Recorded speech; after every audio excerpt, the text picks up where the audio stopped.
بسم اللہ الرحمن الرحیم نحمدہ ونصلی علی رسولہ الکریم اما بعد۔ آج انشاءاللہ ہم بات کریں گے متشابہات قرآن کے حوالے سے،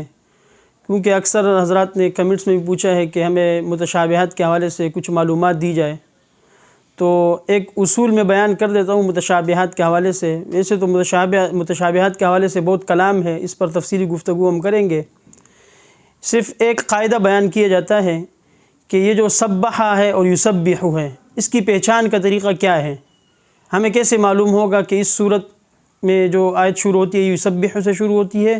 یا سبح سے شروع ہوتی ہے۔ تو اس کے پہچان کا ایک آسان اور مختصر طریقہ یہ ہے کہ جس صورت کا نام ہے، اگر اس کے شروع میں کوئی نقطہ ہے اس نام کے شروع میں، تو وہ صورت یسبح کے نام سے شروع ہوگی،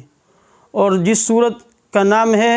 اور یعنی جس میں سبح یسبح کے الفاظ آئے ہیں شروع میں، اگر اس صورت کے نام کے شروع پہلے حرف میں نقطہ کوئی نہیں ہے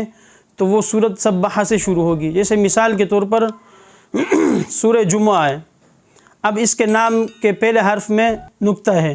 تو لہٰذا یہ صورت جو شروع ہوگی یہ یسبح للہ ما فی السماوات سے شروع ہوگی، یعنی یسبح سے شروع ہوگی۔ اور دوسری مثال جیسے اس کے پیچھے سورۃ الصف ہے یا سورہ حشر ہے، تو ان کے نام کے شروع کے پہلے حرف میں نقطہ نہیں ہے، تو لہٰذا وہ صورتیں جب شروع ہوں گی تو وہ سبح سے شروع ہوں گی۔ یہ حفاظ کرام کے لیے ایک اصول ہم نے بیان کی، ایک قاعدہ ہے، اس کو ذہن نشین رکھیں تو انشاءاللہ دوران تلاوت اور تراویح کے درمیان انشاءاللہ کوئی آپ کو